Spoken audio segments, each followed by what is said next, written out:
Robert, this is sort of a strange question, but a lot of actors have a warm-up before they play their role. How do you warm up to play Freddy? I sit in a makeup chair for about 3 hours. And that's a joke, but it's actually the truth. After about the first week of shooting, I really dread facing the cold glue at dawn. And basically, the psyching up that I have to do to get into that, and watching a little bit of whatever the morning talk show is, and drinking the bad set coffee, and dealing with the fidgeting that goes on with my makeup man. I look in a mirror, there's a mirror off to my left, and that sort of puts me on simmer. Then there's a certain amount of having to be kind of on, unfortunately, in that Jerry Lewis kind of Robin Williams way. When I'm in the makeup, I mean, there's really, it's sort of ridiculous to be Robert. And there's always fans around now. I mean, the crew are bringing their kids in and stuff. So I'm kind of on a little bit. And that sort of warms up the improvisation muscles.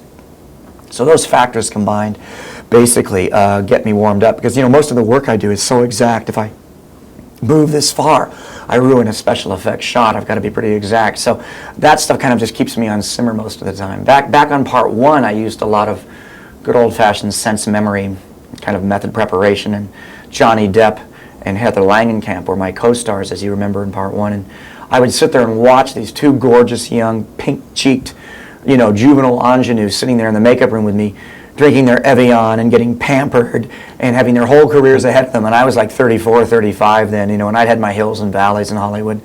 And here I was, getting basted with Vaseline while, they're getting their hair blown dry. So I used to just sort of use my envy of their youth and their beauty and the fact that they had their whole non-bitter, non-jaded careers ahead of them.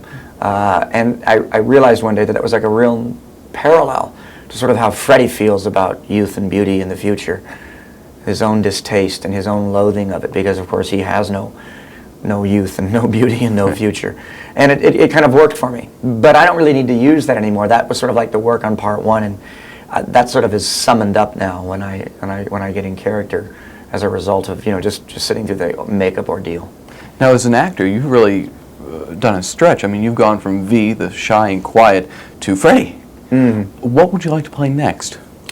Well, actually, as we speak, I'm doing a real interesting thing for the producers of Lethal Weapon and Die Hard and Predator, all movies I liked. I'm playing a sort of Billy Idol, leather S&M ninja rock and roll industry hitman in a movie called Ford Fairlane, co-starring with Andrew Dice Clay, the Dice Man. And I work for Wayne Newton. And it's a lot of fun. I wear sort of like this, bondage leather rock and roll outfit and run around. I'm a character actor, I'm a utility character actor, and I sort of just go with the work. I'm for hire, this gun for hire.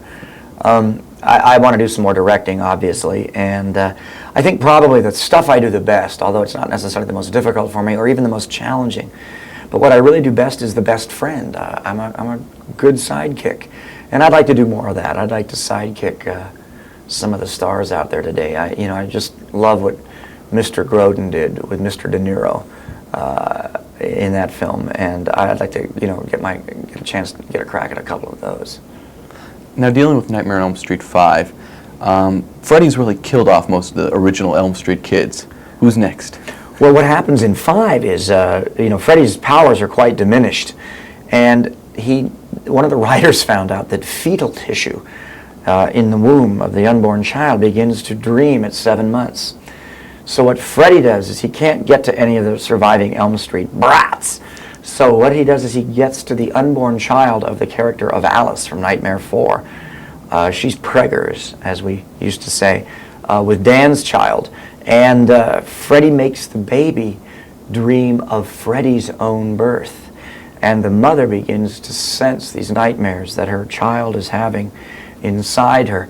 And she's unable to fend those off, as opposed to like trying to fend off Freddy's own nightmares. She's able to do that. She knows how to turn her willpower against Freddy invading her subconscious.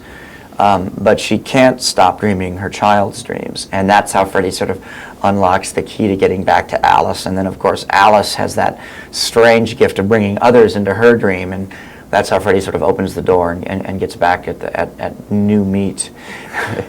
Now, my last question would be, now you're playing Freddy all the year during the TV series. You've just done 5. Will there be a Freddy 6, 7, 8? What would you like to do? Well, I have no problem playing Freddy. I love playing Freddy once a year. This last year's been a dog because I went from directing to part 4. I went from part 4 into Phantom of the Opera and the series. I came back from Phantom of the Opera, which was also in makeup, and literally started part 5, and I completed part 5 and went right into Ford Fairlane. So I'm pretty tired. I'm hors de combat, as they say. But my only problem with Freddy now is that I'm turning down other projects that I'd like to do when the Freddy project comes alive. Last year I had to turn down a great movie in Australia. This year I had to turn down a movie in France that I wanted to do. So that's the only problem. And I love playing Freddy once a year. It's fun. And I love directing on the series. And if it means hosting the show and showing up as Freddy every 3 or 4 episodes, that's fine with me because I like to direct the show. It's just hard, to get through that disappointment of knowing you've got 2 things at once. It's the actor's nightmare, that you can't divide yourself and split like an amoeba and go do 2 projects at the same time, can't be in 2 places at once. That's very frustrating. And I'm just hoping that next year, if there is a 6, that New Line is cooperative with my schedule, or vice versa. Maybe the people that come to me to do something will be more cooperative and be able to wait for me to finish doing part 6 or do it before part 6 begins. That's about the only problem I have right now in my life. I've waited all these years to have this problem. It's. Let me ask you one favor. If you could just quickly do a promo for you being on the show, and that would be sort of like, I'm Robert Englund. Watch me when I speak with Barry Blake, or whenever I want to know what's going on in the world of entertainment, I watch Barry Blake. Okay. Something like that. That would be the first one. And right into the lens? Yeah. As Robert? As Robert. Okay. The first one's Robert. Robert Englund here. Some of you may know me as Fred Krueger. And whenever I'm horny to find out what's going on in the world of entertainment, I tune into Barry Blake.